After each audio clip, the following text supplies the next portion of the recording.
آئیں ذرا بات شروع سے شروع کرتے ہیں۔ ہم دیکھتے ہیں کہ اللہ تعالیٰ کیا فرماتے ہیں سورۃ النور کی آیت نمبر 36 اور 37 میں۔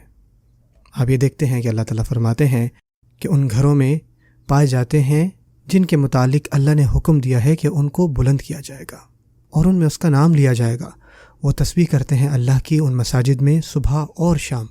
اور آیت نمبر 37 اللہ تعالیٰ شروع کرتے ہیں مردوں سے۔ پھر سے دیکھیں، بات مردوں کی ہو رہی ہے کہ یہ لفظ مرد استعمال کرنا اپنے آپ ہی ایک توجہ طلب کام ہے۔ آیت نمبر 36 میں اللہ تعالیٰ یہ کہتے ہیں کہ اس مسجدوں میں مرد ہوں گے یا مرد ہوتے ہیں۔ اب آپ یہ سوچیں کہ وہ مرد جو مسجد میں نہیں جاتے وہ مرد نہیں کہلاتے۔ آپ ذرا بات سمجھ رہے ہیں؟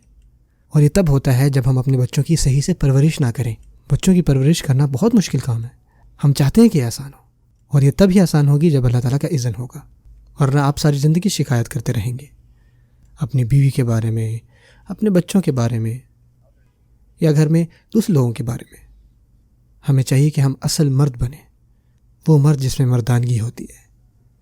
اصل مرد وہ ہے جو اپنی 5 وقت کی نمازوں کی حفاظت کرنے والا ہو، اور وہ بھی اللہ تعالیٰ کی مسجد میں، اللہ تعالیٰ کے گھروں میں اللہ کے اذن سے۔ اور اس کے ساتھ ساتھ یہ بھی آیت نمبر 36 کے آخر میں اللہ یہ فرماتے ہیں کہ وہ صبح اور شام اللہ تعالیٰ کی تسبیح بیان کرتے ہیں، کہ وہ مرد جو ہیں وہ تسبیح بیان کرتے ہیں، اور وہ صبح کے وقت بھی کرتے ہیں اور شام کے وقت بھی کرتے ہیں، اور وہ یہ مسجد میں کرتے ہیں۔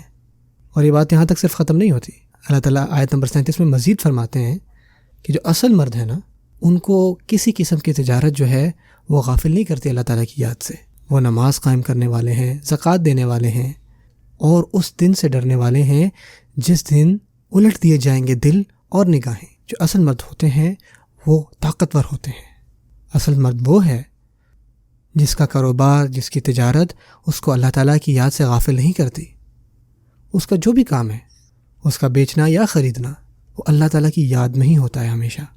اس کا نماز پڑھنا، اس کا زکوٰۃ دینا، یہ سب کچھ اللہ تعالیٰ کی یاد میں ہوتا ہے، اور وہ قیامت کے دن سے ڈرنے والا ہوتا ہے۔ یہ ہے اصل مرد۔ لیکن اگر اس کا کاروبار اس سے اس کی نماز میں دیری کرواتا ہے، یا وہ اللہ کی یاد سے غافل ہوتا ہے، تو پھر وہ بایولوجیکلی تو مرد ہے، لیکن اصل میں وہ مرد نہیں ہے۔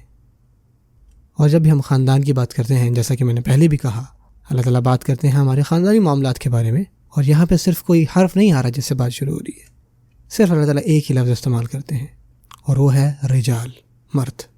تو ہمیں چاہیے کہ ہم اصل مرد